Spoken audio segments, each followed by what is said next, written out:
Welcome home, all. It is time for cheap date night on a Friday. And I got to tell you, last week was a hoot and a holler. It was fun. We had Sophia Ruby and Nanners 559 from Hip Hop Scene, our sister program on the Thursdays. Those ladies are hysterical. I mean, they had me cracking up before and after the show was done. And obviously, if you guys were with us the entire time, it ended up being like 2 hours, but it was a good conversation. I mean, and we easily could have gone at least another hour or two because we didn't even break into discussing rap and hip hop, the scene, not the S-E-E-N, but the S-C-E-N-E. Not even got to talk about that with those two ladies because they're much more knowledgeable than I am, I would assume, adequately. And I didn't get the chance to kind of query and question them about things that I saw coming out of the 80s and into the 90s with the genesis and origins of rap and hip hop that ended up blowing up, into the 90s and the zeros and now, because now it's like mainstream popular music is like, and I won't stereotype too heavy, too hard, too large here, but there's far more hip hop / rap that is considered pop mainstream today. And all you have to do for further evidence, if you don't believe me and take my word for it, which you should because I do not lie, is look at the award shows, whether you like them or not, the categories. Take a look at a category, 30, 40, 50 years ago. It's totally alien now in terms of the genres that are offered and the amount of time that each of those genres gets. The rap hip hop scene is way more. I mean, I don't even think there's such a thing as soul in some of the award shows anymore, at least not the televised versions. So anyway, long story short, we didn't get to finish that out, flesh that out, but as any good thing begins, there must be a conclusion, but we'll delay the conclusion as much as possible, United States. We will do another show at some point, in which case maybe I'll go on the show with the ladies and I'll get to ask them questions and kind of flesh out, some material for what I think was the reason or the rationale, the origins of rap and hip hop out of the 80s into the 90s. It's a big, monstrous genre of music now, okay? And I don't think anybody at the time in the 80s, even some of the real trace roots back into the 70s, out of funk and soul and some of that music out of the 70s that crept into the 80s that ended up being rap and hip hop. See how that works? Know your history. I don't even think some of those people saw that it would come to this, where rap hip hop is probably the single most pervasive genre. Almost everyone has to cross fertilize. I mean, even country includes raps and rappers in music and vice versa, and other genres as well. So without going too far into that particular topic, bottom line is I had a good time with the ladies. I want to give a shout out and love to Sophia and Nanners for being on the show with me. It took us a long time to make that happen. But finally, I just you're going to be on the show. It's got tired of waiting for other people to make it happen. And so the good thing was it got done. You got 2 hours of really good content if you watched it all. And we'll end up doing some more, somewhere down the road with those two ladies. So I want to thank, again, Sophia and Nanners for last week's show. So we've got an abbreviated session tonight, shorter. In essence, what we're doing is it'll be a shorter cheap date night. We're coming on a little bit later. Earlier in the night, you're getting 3 shows now on the Friday night on the Supermax International Network. You're getting the Central Valley Leadership Roundtable Hour of Truth from 5 to 6 with Eliseo Gamino, good buddy of mine and a good guy. He puts time and commitment into what he's doing, and it shows. And I really like the fact that it's in English and Spanish. You may not be able to understand everything if you speak one or the other. But, ladies and gentlemen, there are a lot of people out there in this world, in this country, and definitely in this region, that speak English and Spanish. And I'll go on record and put it out there. I would prefer to live in a world of multilingual people, okay? Not because you shouldn't value a single language or your own language, whatever that is, but there's cognitive and intellectual benefit to knowing multiple languages, okay? There is. It's science.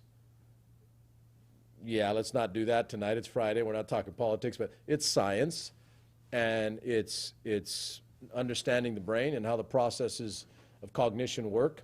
And bottom line is it's beneficial to know more than one language, not just because you can communicate with another person or subgroup, but because intellectually and cognitively it benefits the mind and your brain and your thought processes. So it's good for you, okay? So that's the world I'd like to live in. Anyway, bottom line is, in regard to that, is Gamino's show is 5 to 6. He wraps up right before 6, immediately or a little bit thereafter, a little bit of transition, and we're working on this. It's all like congealing and doing some good stuff.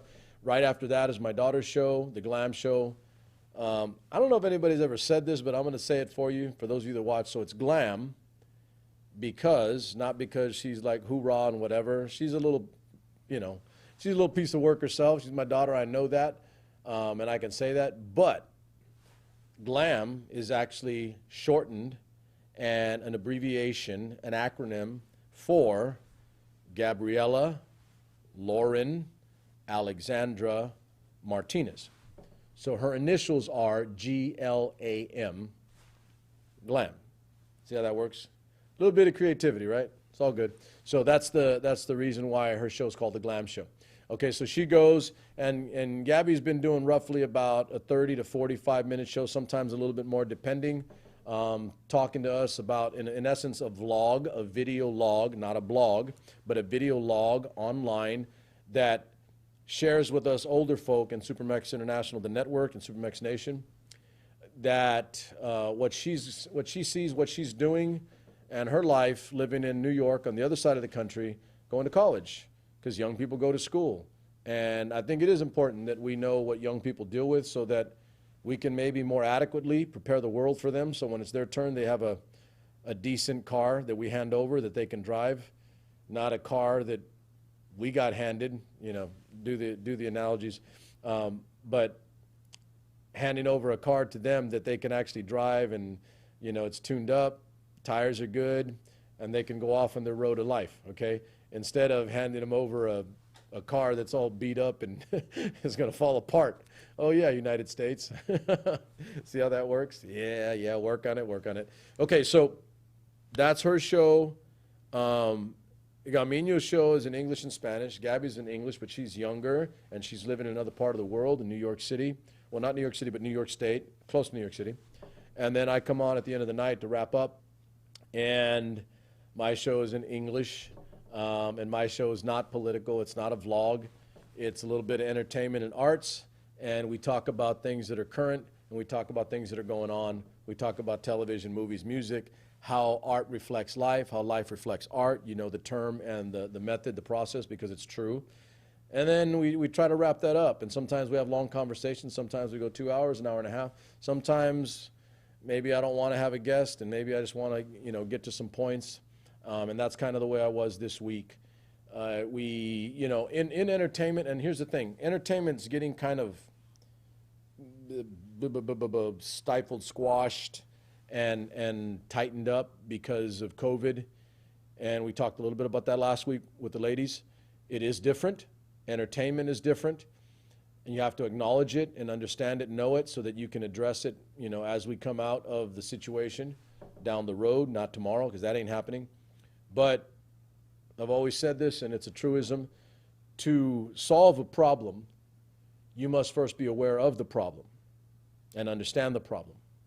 And once you're aware and understand the problem, then you must have the wherewithal, the strength of character and will necessary to correct the problem. Okay, but that's the only way you solve problems. You got to know about what it is, all right? So we'll get to that at some point, and we'll deal with it, and entertainment will be better. But in the meantime, you know, we've got to get through the process as is. And so tonight, we're going to do a shorter, abbreviated version of, like I said, Supermex on Cheap Date Night. And I'm going to do a little bit in terms of the TV movies, our normal format, TV, movies, and music. And then I'm going to run probably about 5 or 6 songs for you. And I'll just put it out on the table tonight. Tonight's episode, tonight's show, is going to be entirely on music from Van Halen, because Eddie Van Halen just passed. And, you know, he was... I won't say Van Halen was like my favorite band all time or anything like that, but they were a quintessential rock band out of the 70s into the 80s. They made the transition really well. They had success going on long beyond their genesis and their origins in the 70s. They weren't around in the 60s. They were younger guys than that, but they started in the 70s, and they carried on into the 80s, and still managed to have some highly successful, very, very good quintessential rock albums. And I'm going to draw from two of those, and so I'm not going to dig into the 70s, and I'll tell you why. So I was more a kid in the 70s, like a youngster, okay? I was getting into my teens once I was in the 80s, and then I start listening to more music and more more music, and becoming a little more aware socially of the things that are out there and the things that are going on. And then I started to experiment and listen and try to explore, because by the time you get into junior high and high school, you start hearing other types of music from other people, and then your mind starts buzzing like, hey, what's that? And then maybe you explore and experiment and you like other things, right? So I'm gonna draw from two. But before we get to, so Van Halen, tonight's Van Halen. We're gonna do at least 5, maybe 6 songs from Van Halen, the band created by Eddie Van Halen and his brother, Alex. I'll get into that a little bit second, but I don't want to forget this point, so I'm going to drop it right now. They were immigrants from Europe, Dutch, and I think I commented in my Supermex Nation page on Facebook that I kind of use as my vetting process for thought. I put things there and I see how people react to them, and it gives me an idea of what I want to say or do or talk about. But my comment in the page was that Van Halen, they immigrated, their entire family, to come to the United States to live a better life, to hit it big, whatever that means for you, depending, and to be more, to have opportunity, to grow, and to live the American dream. And I'll put that on the table just as bigger than Stuttgart. The world, and definitely the United States, is better off for that process and that immigration of Eddie Van Halen and his family with his brother Alex and et cetera. We're better off for it, because no one will deny that man, Eddie Van Halen, and what he created definitely affected his world, at least music, if not a whole bunch of others, art, entertainment, and you know, get right down to it affected the way some guitars are constructed and played, by the way. You know, he innovated and he created. So the world is better off for his immigration to the United States, and so you know what I'll do there, because I should do it. The world is a better place, not just through or because of immigration, but it could be that. Case in point, the mention of Eddie Van Halen, but through the free exchange of ideas and creativity, cross-border, cross-fertilization, cross-culture. The world's a better place because of it. You understand? And that's important. Would the world be a better place if Einstein had not came to us from Europe because of Nazis in Nazi Germany? They weren't all fine people. Okay, so he came to the United States. And are we not better off as a country because of Albert Einstein coming to the United States? Rhetorical question, ladies and gentlemen. Stay with me now. Come to Brown. Come to Brown. What can Brown do for you? I'm going to tell you right now. We are definitely better off because we are a nation of immigrants, and that is always what has made us the best country on the planet. We're not the best about everything. We're not great about everything. We've got a lot of problems and a lot of issues, but we're still better than everybody else. Well, we kind of. We're going through our tough period. We'll get through it. I'm optimistic that way because I'm all American. So I do believe we will, but I absolutely and honestly do believe that the world is a better place when people exchange and cross-fertilize good ideas with each other. And I don't give a damn if you're white, black, blue, brown, green, whether you live in South Africa or South America, whether you're old or young, whether you're rich or poor, whether you're Muslim or Christian, it does not matter to me. Good quality ideas and creativity that fertilize humanity are a good thing. And then it's up to us to make sure that people with self-interest, including politicians, not all of them, but including politicians, wealthy, powerful people, don't interfere with that process and stifle it so they can control it. Because when you control creativity, you can't truly be creative. That is a truism and a fact. Okay? So anyway, my last thought on that, the United States is a better off place for having Eddie Van Halen and his family immigrate to the United States. And so tonight's show, we're going to get a little respect and pay a little homage to Eddie Van Halen and rock and Van Halen, the group in particular. Could be a lot worse. Friday night with some Van Halen. Come on now. Seriously. Yeah? Yeah. Okay, so let me wrap up the other stuff before we get to the music because, like I said, it's going to be a shorter night tonight. So I haven't, let's do this. The movies have been tough. I mean, you guys got to know this, right? I think everybody knows it. Theaters aren't the same, even though some are trying to open back up. I get that part. But movies are not the same. You got to kind of order them on Amazon or Prime, excuse me. If you have Netflix, Hulu, you can order them DirecTV through whatever cable or satellite medium you have for your viewing. And, you know, if you got premium channels like HBO, Showtime, you'll get some movies there. There are a lot of streams and a lot of platforms, a lot of shows or channels that are providing original content right now that are movies, that are direct to viewer, not into a theater. So there are movies. And I got some that I have to watch that I have not gotten to. But it's just I've been real busy. I've not said anything on air, but I'm in the middle of my own little political campaign. I try not to make too much of an issue of my own personal stuff. I'm only saying it now because it has taken up a lot of my time personally. And so I don't have a lot of time for movies. I spend more time right now talking to people in my area, putting out signs, hanging out in my neighborhood, hanging out with my neighbors, and talking to people that I live around. And I will say this, I'm not a politician that way. I don't just do it to say I did it. I actually like talking to my people. I was at Save Mart today buying some food, shooting the breeze with one of the managers, having a good old time talking about it, and he said he saw my sign. He was like, hey, you know, and I'm like, yeah. And he goes, you know, hopes I win.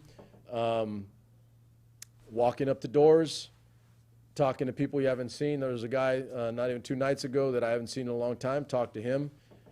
He remembered that I have the soldiers and the flags on my signs, so he remembered, oh yeah, you're running. He told me literally that when those signs come up and he sees the soldier or the flag, a soldier saluting, or a flag, that he knows I'm on the ballot. And I thought that was real cool because that's imagery, but patriotic imagery that he reminds himself of me when he sees the flag and the soldier. And listen, and for an old soldier like me, you couldn't compliment me or make me feel any better than by telling me that when you think of me, you think of a flag or a soldier. That was about as good as it gets. Win, lose, or draw, that made me happy. And I'm good with that because that's the image I want people to think of when they think of a soldier and me. So real happy. So anyway, been real busy. Haven't watched any movies. Put it on the table. Haven't watched any movies. I don't think at all. I'm trying to remember, but no, not this last week. Okay, so haven't watched any movies, but I did watch one series. Oh, boy. It's going to be hard. All right. Make sure that we get this on record. It is 2020, the year of the COVID, the year of the most contentious, ugliest race in the United States history. And I'll remember it because this past week, 3 weeks before the election, Supermex watched a series on Netflix that I'll never forget and I never thought I'd watch. All right, you guys all ready? Did I butter you up enough so you're like, what the hell did he watch? What did he watch? Oh, boy.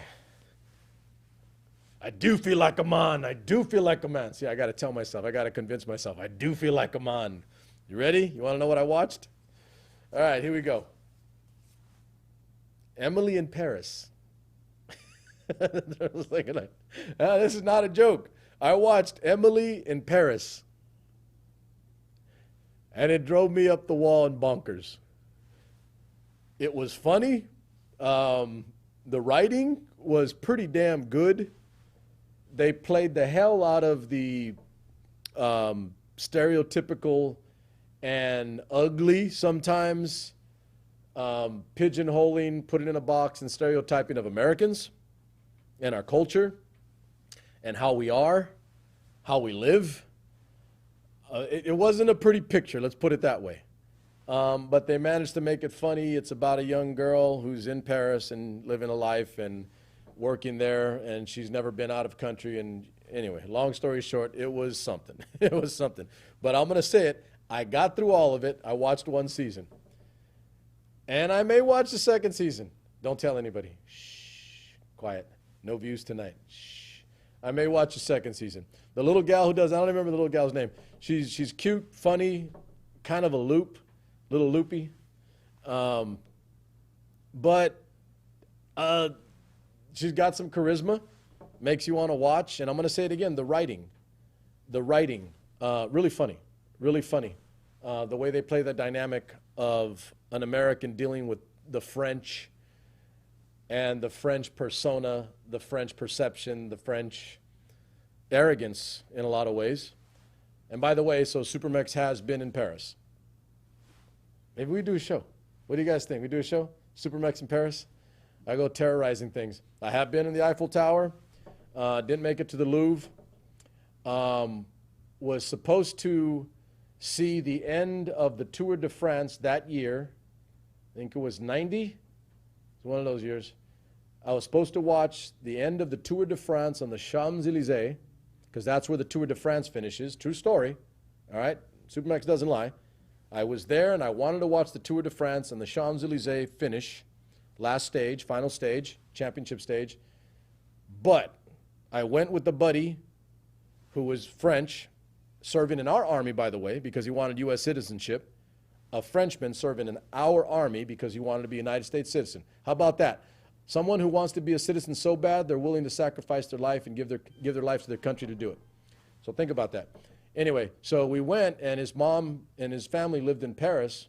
So we went, and all I'm going to say is we were there the night before, the Saturday into the Sunday. Sunday's the finish of the Tour de France. I never actually made it to the end and the finish of the Tour de France because, as young dudes will do on a Saturday night, let's just say we didn't wake up till much, much later the next day. But we had a hell of a time on the Saturday night. So even though I didn't get to do the Tour de France, I got to do Paris, and it was fun. From what I remember anyway, at least up to a certain point, and then it got hazy and foggy, and then all I remember is we had to come back home Sunday night, go back to Germany so we can get back to work from the weekend, our time off. Anyway, all true story, by the way, all true story. So that's the only series that I've seen. That's the only show, television that I've watched. It's called Emily in Paris. Would I recommend it? Yes. Gentlemen, if you want to test your manhood, gentlemen, and feel like a man, gentlemen, then watch a season of Emily in Paris. And if you come out of that, and you still got your manhood intact, you're a strong dude. You're a strong dude. Ladies, you should love it. Not stereotyping, but obviously it's more for young women. It's funny. And it's about a young lady, so there you go. But guys, if you can watch it and go through it, great writing, good comedic timing, funny actors and actresses, and a real good play on interpersonal relationships between cultures, specifically Americans and French. Very good that way. And yeah, I'll probably watch a second season. So there you go. Something you don't know. Now you know. Emily in Paris. Supermex in Paris at another time. All right, so let's get down to business. I'm going to wrap up our evening. We're going to have some fun doing it. So I'm going to have to cut out of here and get up this good stuff. All right. So I've already told you what we've got. I hope some of you stayed because it's good stuff, man. I mean, it's a little respect for the dead. I believe in honoring the dead all the time anyway, and I never say anything ill of the dead. It's not good habit, not good practice, and it's not good manners. It's not good being a good American that way. So let's do this. Let's make this really simple. So I'm just going to start with, and not the song, but I'm going to start you off with the fact that if you are a Van Halen fan, if you are specifically an Eddie Van Halen fan, if you are a guitar fan, if you have respect for his place in the rock cosmology, rock and roll, if you have respect for Eddie Van Halen's place as a guitarist, as one of the greatest guitarists all time, period, all genres, won't say the best because I don't like saying there's any one that's the best. We can talk about Johnson, we can talk about Hendrix, we can talk about, you know, a whole bunch of guys and gals over time.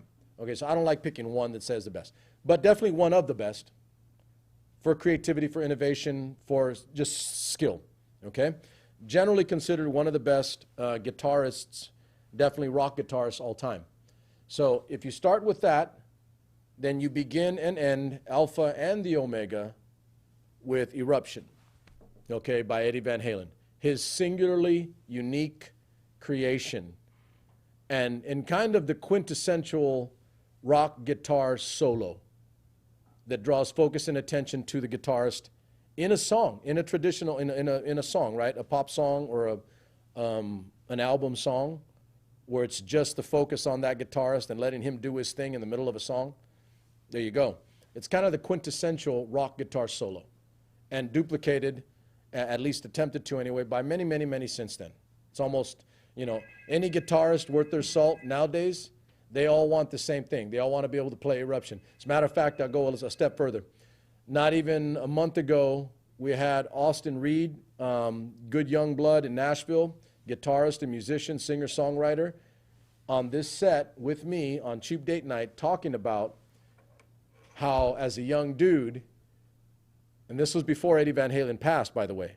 This was not even a week or two before he passed. He mentioned that as a young guy growing up with a guitar in his hand, that he played Eruption, and he wanted to play Eddie Van Halen's Eruption so that he can prove that he can play the guitar. And I think that's badass. That's really cool. Even more poignant and cool because of the fact that within a handful of weeks, Eddie Van Halen passed. And I think I messaged Austin just to, you know, shout out to that conversation we had right prior to the gentleman dying, just as a sign of respect, right? So my point is, we will play Eruption to finish the night after a few songs here, but Eruption will be the last and final music piece that we play tonight to honor and respect Eddie Van Halen, guitarist for Van Halen. So let me pull up. There's going to be two albums that I draw from. I'm just going to tell you. So I'm not into the 70s, not because I didn't like it, but because I was not that old. I wasn't old enough to really understand, you know, the depth and seriousness and sincerity of music at the time, other than just me listening to it, because I was always around music. But when I started to question, quiz, and query as a young dude, like what it means, what it is, who's listening to it, what it does to you, it was in my teens. And that is more in the early 80s and into the mid 80s. Okay, so there's two, you'll figure it out real quick. There's two albums that I'm going to draw from that are Van Halen to me as I was older and as I understood more about music and that I had respect for and appreciation for. So I'm going to give you some, we'll give you the heavy ones because everybody knows them. And there's like, okay, so the first one's going to be 84. You guys know 84. And then we'll give you the basics, right? I'll give you two, let's go three here, and then three more. And then we'll finish with Eruption. All right, so just playing good music. You guys ready? All right, so first things first, let's go with that.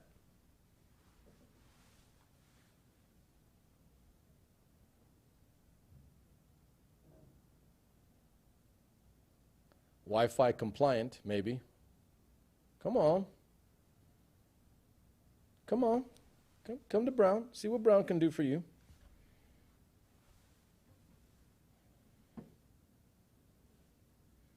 Sometime this COVID year.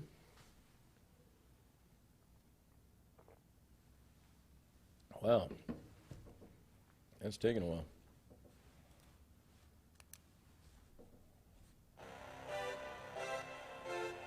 See the guitar? Hear that? Hear that?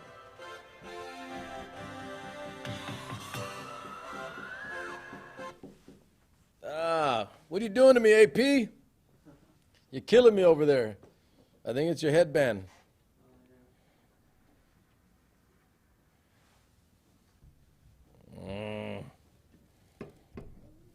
Wi-Fi is not compliant tonight.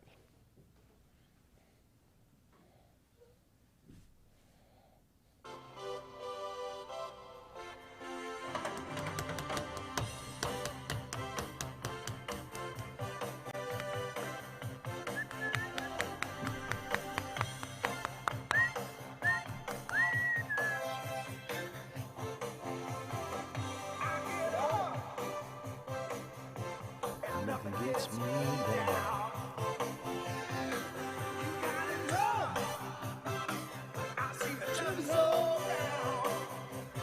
All right, Jump. You gotta love the guitar intro, right? You got the guitar intro, not in the middle of the song, but great guitar. I mean, and listen, most of their stuff, almost all their stuff was like just great guitar, driving in many ways. And in other bands, it's not always guitar driven, right? But definitely out of the 70s and the 80s, I mean, good heavy rock was guitar driven. And you know, it was the centerpiece of good quality music. And you couldn't kind of get there and make it on the scene unless you had a really damn good guitarist. If you didn't, you probably didn't make it. You probably didn't get big. And they had the guy, right? They had one of the best in the whole damn industry, if not the world. All right, so first one's first, Jump. Give you this one right after that on the same album.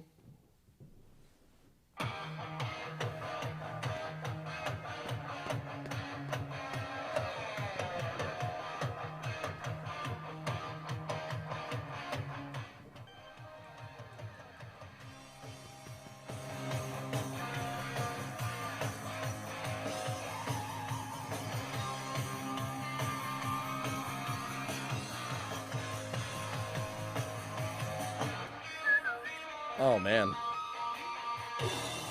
And that's just good stuff. That is just good guitar. This reminded me of some really good stuff. I was like, wow. Hey, you got to go back and listen to this stuff like, wow, man. You don't get a lot of guys that can play like that anymore, let alone want to play like that. But that's Panama. And again, good quality, heavy Eddie Van Halen guitar. Let me give you one more, just because it's funny and because it's like it ended up being like an iconic song because of the topic or the content.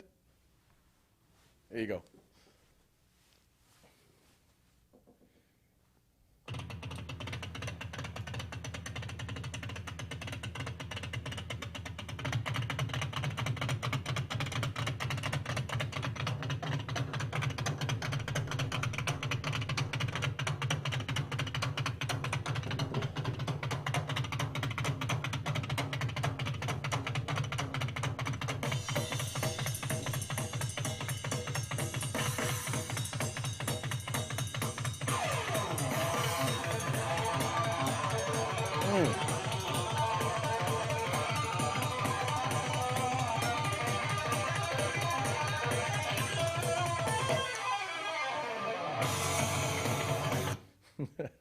Wow. Yeah, I think I'm gonna go ahead and listen to this all night. That's some good stuff. Okay, so you get the drum intro, and then he comes in just like smashing on that, shredding on the guitar. Again, whew, that's a lot of music. That's a lot of heavy, like in-your-face music. All right, but that was rock. At least in those early '80s, coming into the mid '80s. You just had to be good, and you just had to be able to lay it down. And that's some just good stuff. So song, Hot for Teacher. Yeah, that song. Iconic and still used even now. Not a good topic, by the way. You get in trouble. You get in trouble, some of you teachers out there. Better not be doing stuff like that. So there's 3 songs. That's off 84.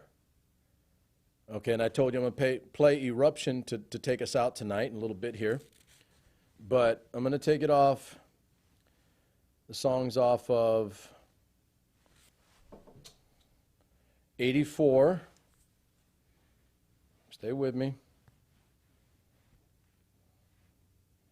And then I'm going to go, yeah. Because, I mean, I remember this was later.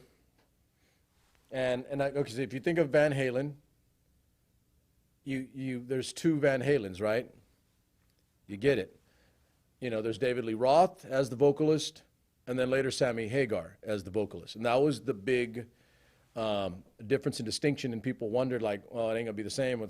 And by the way, you know, Red Ryder was a damn good vocalist and musician in his own right prior to joining Van Halen after David Lee Roth was no longer the vocalist, the lead vocalist, right? And, you know, I won't say I was a rock expert, and definitely not like an expert on Van Halen back then. I had friends that were like Van Halen nuts, you know, just crazy. All good, by the way, you know, respect for that, and love them for it. So I didn't know this stuff as well as they did. And I mean, I swear some of them were like stressed out, like, oh, they're never going to be the same. And I'm like, come on, man, relax, you know. And I remember saying, like, okay, look, the meat and potatoes is the two Van Halen brothers. They're the ones that put the mess together, right? So I doubt it's going to be bad. And I doubt, like, Eddie Van Halen is going to get worse on guitar. Think about that. Yeah, good statement, right, for a young dude back then to make. All true, all true. So I didn't die over it. It wasn't that big an issue to me. It's just music to me, you know, and cool. And I was never that tied in or tapped into any one band or group. Like I had to be like a fan or something, like so hard and heavy that it like destroyed my world or tore me up. I was never like that, never been like that. Just appreciate, right? Just appreciate the stuff. And I just figured it would be good anyway. And so they only good and sang Sammy Hagar. And then they put this album out, and I'm like, whoa, man, that's some really good stuff. Okay. And some of it equally as good as the earlier Van Halen with David Lee Roth. I'll say that. Some of you guys may not like that, but I'll say it because I don't have a bone to pick one way or the other. You know my line. Good music is good music. Good music is good music, whether it's this lead singer or that lead singer. I don't judge this guy because this guy was first. Maybe this guy comes up with something different and unique. Think about that, right? Yeah. So I was good one way or the other. But the album is For Unlawful Carnal Knowledge. I won't get into the acronym, the letters.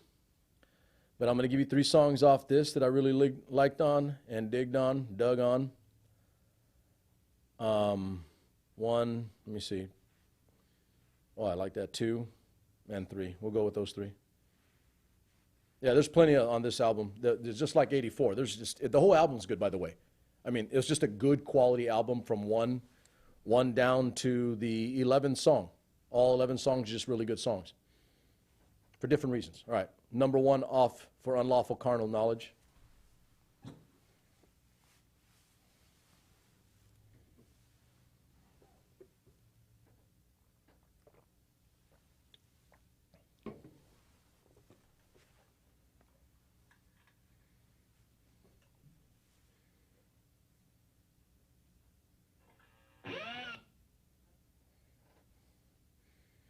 I had to write a song called Wi-Fi Permitting.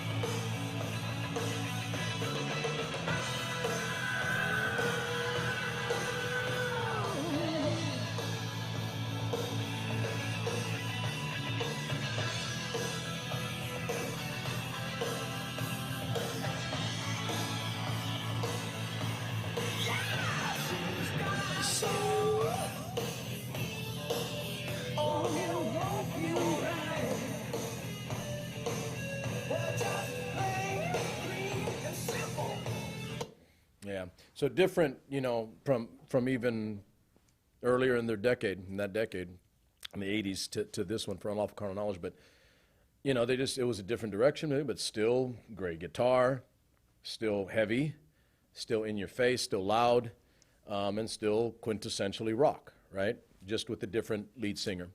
You know, Sammy Hagar, not David Lee Roth. But I love that. That's Pound Cake. Pound Cake's the first one off of that album.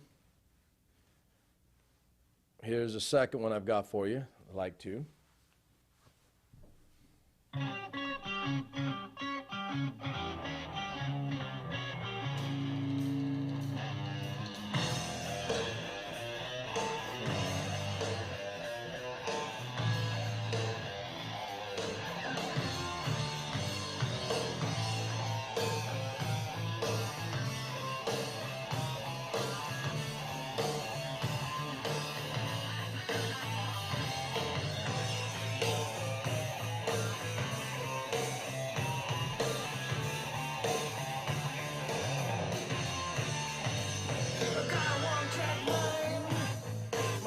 All right, so song's Man on a Mission, and you know what you do get out of that to me, like much later, obviously after listening as an older guy, you know, I definitely felt like with Hagar on this particular album in general, coming, you know, and afterward, you know, a little more blues, a little bluesier feel, you know, coming up through, and even with his guitar, even with, you know, Eddie Van Halen's guitar, but he was capable of doing that too. You know, he was grounded in that stuff coming out of, you know, paying respect and homage to Clapton, you know, grounded, well-versed out of the 60s and blues and soul, that deep stuff that Eric Clapton was from, that Eddie Van Halen respected and loved, and that infused itself within his, you know, his instrument and the way he played it.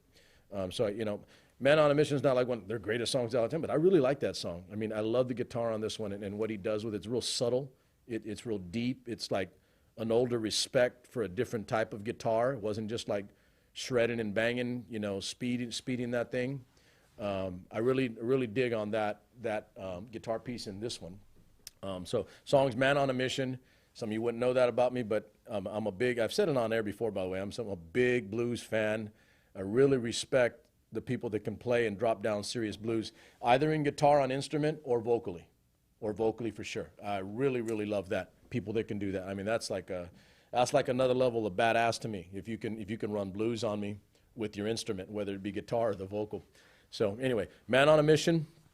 And the last one, I mean, and this one ended up being kind of like a, you know, one of those, you get those hits that end up being ubiquitous and everywhere, and like being arena rock. And I don't mean arena rock like in the 70s where they go to arenas and play. I'm talking about arena rock like sports events, and they end up being played at massive events with fans and stuff like that, and they become staples of a genre of type of music that gets played at sporting events, etc. And this one, and it kind of became part of like a snapshot and look into an era of time in the form of a song. And if you play that song, you kind of know about that time, right? And maybe if you were living it too, which I did, old enough, but it was just a damn cool song, all right? And it did well. You know, it did well in terms of being heard, being listened to on the radio, charts, etc. So this is my last one off of For Unlawful Carnal Knowledge. That'll be the 6th song we've played, and then we're going to play Eruption. See if you can guess it. There you go.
Till tomorrow,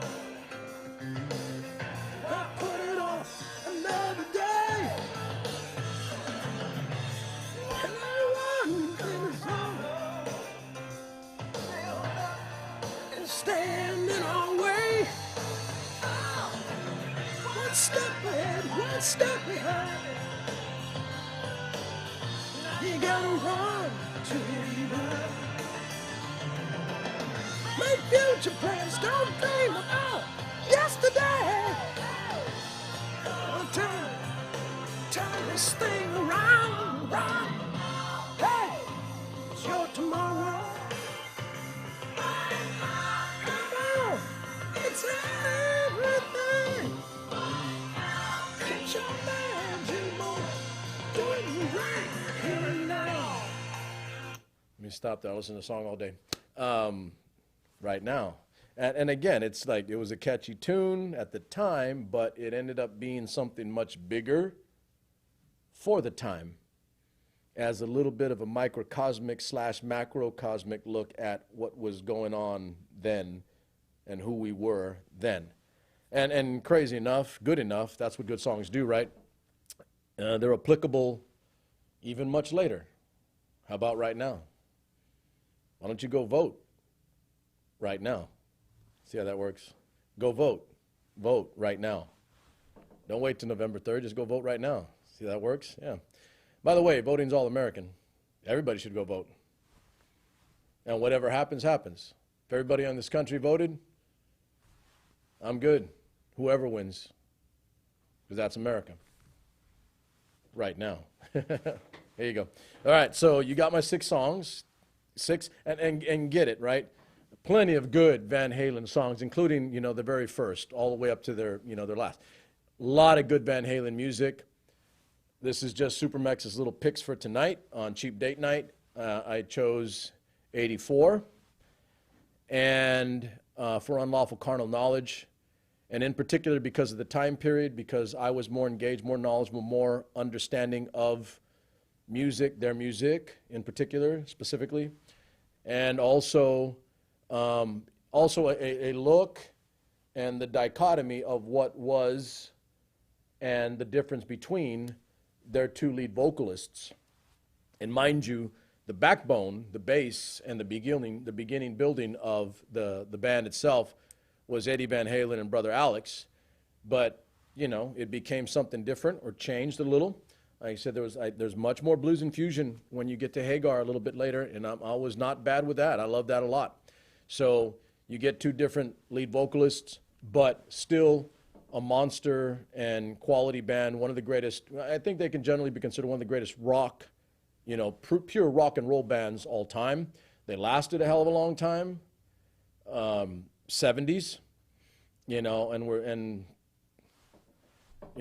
gentleman passed, but he was in his 60s, but still around a long time later, and music still being played. And listen, what we played tonight, that's just good stuff. That's just good music. If you're a young dude wanting to play guitar, you can do a hell of a lot worse than taking the entire catalog of Van Halen, Eddie Van Halen in particular, on his instrument. You can do a hell of a lot worse than beginning your cursus honorum, your honorable way in music and an instrument by following this guy's footsteps. You could do a hell of a lot worse. Matter of fact, you could do way, way worse. Just that good if you want to go down that road and pick and tinker with this stuff, man. I mean, you're going to be good. If all you did was do what he did, you're going to be great. Okay, so last song in honor of the gentleman as we finish up. Make sure I get this. Because again, this song in particular, because of it and because it became that, like I said, quintessential rock and roll guitar solo, highlight, showcase, drop the mic moment for the instrument, guitar, it's like, it's one of those. It's generally considered one of the greatest rock solos all time. Some people have it at the top of the list. Depends on your purview and your wants and likes and your preferences. But almost I've never seen a list that didn't have Eruption on it if it was talking about guitar solos. Okay, I've never seen a list without it. It is that good. And again, some consider it the best. But something's really good when you can't leave it off the list. Even if you don't like that type of music or genre. You can't leave it off the list because you have to appreciate and respect it, right? So we're going to play that for you. I'm going to wrap up. I'm going to wish you well and send you off on your weekend. Like I said, we're not super late tonight. Probably we'll get under a little bit under an hour. We'll get under an hour. I'll try. We'll get there. And just again, paying respect to Eddie Van Halen, great musician. There are a lot of great musicians, but you know, it's this week. He did things. He innovated. He created. And I'll say it. We 18, 19 days left till this mess is over, and then the new mess begins. We're definitely in some need of something other than politics right now. Some music. And thinking about other things, creativity, intellect, artistry. Those are good things too. And I'll say it, they're entirely necessary for the human creature to not just exist, but survive and live life, liberty, etc., pursuit of it, right? Yeah, you do need those other things, and this is it's a good way to do it. Escape it a little bit before we get, like I said, before we finish the mess on November 3rd, and before we begin the new mess after November 3rd. That should be a song, or maybe that should be the mess and then the new mess, something like that. All right, so number love for you. Here you go. Eruption by Eddie Van Halen.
So there you go. That's somebody having an entirely good time fiddling with their instrument.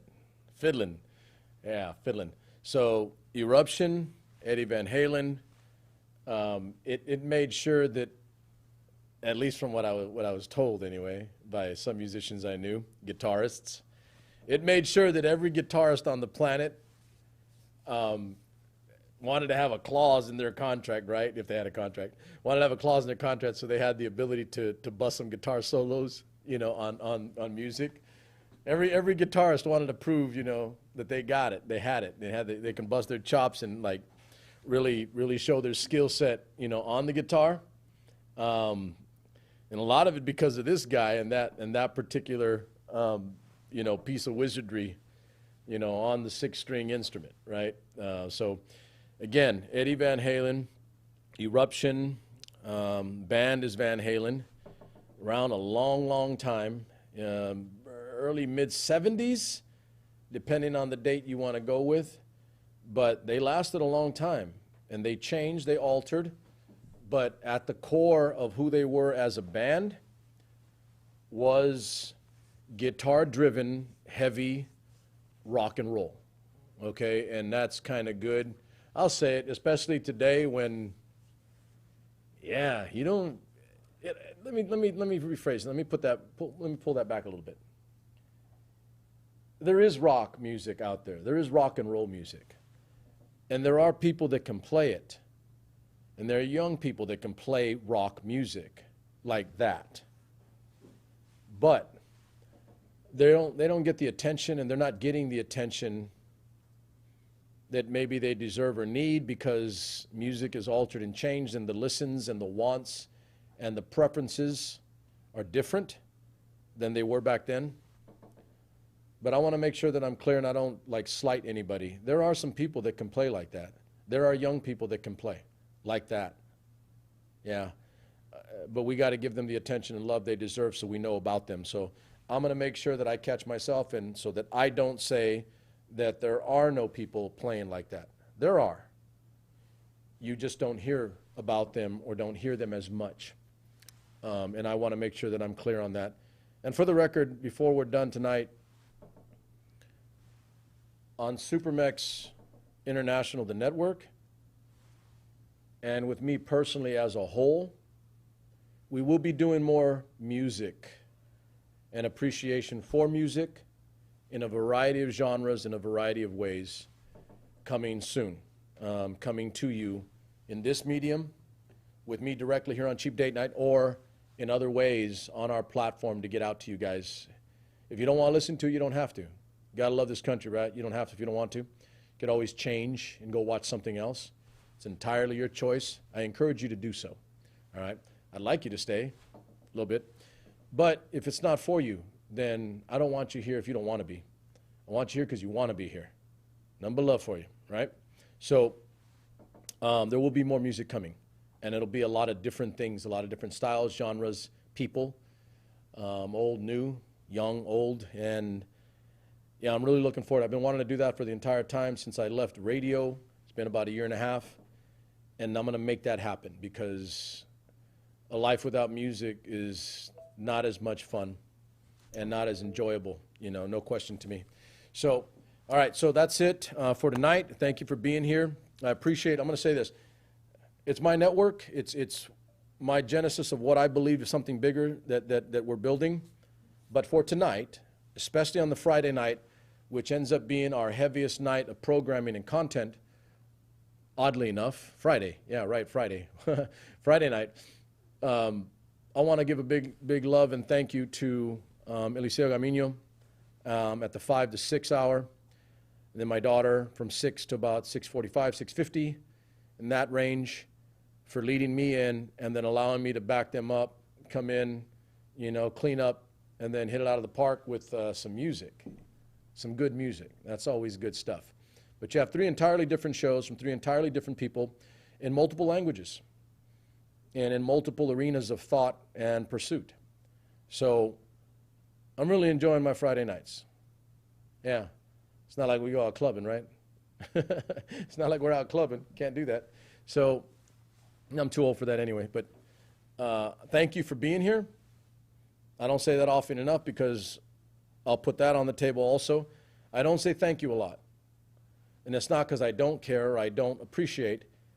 It's because I'm generally not into not focusing on the next necessary, I was going to say necessity, but the next necessary motion or movement to building and growing and being better. So again, it's not that I don't care or don't appreciate. It's just that I'm thinking about how we continue forward.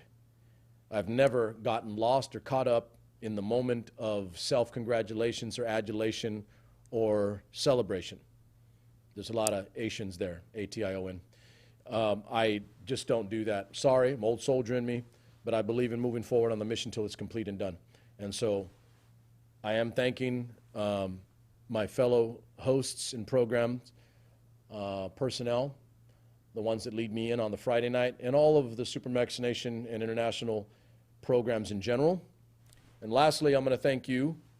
You guys have grown my number. I just realized yesterday night, at some point, we went over 1,000 people. Not a lot, not a gazillion, but I never intended to either, by the way. We are now at 1,000 really strong, really engaged members in Supermex Nation, my Facebook group, that I use as my vetting/thinking platform on issues and ideas going on current that I see, that I put out, that are commented on, and that I use as my metric for the things that I want to talk about or discuss and put out. So we're over 1,000 on that. On YouTube, we are nearing 2,900 viewing hours. That's a lot of damn time. That is a lot of damn time. And it's moving faster now because we have more programming and we have more people watching. We're at 2,900 viewing hours. I need to get to 4,000 so that YouTube can start paying me so that I can start taking care of my people on these shows.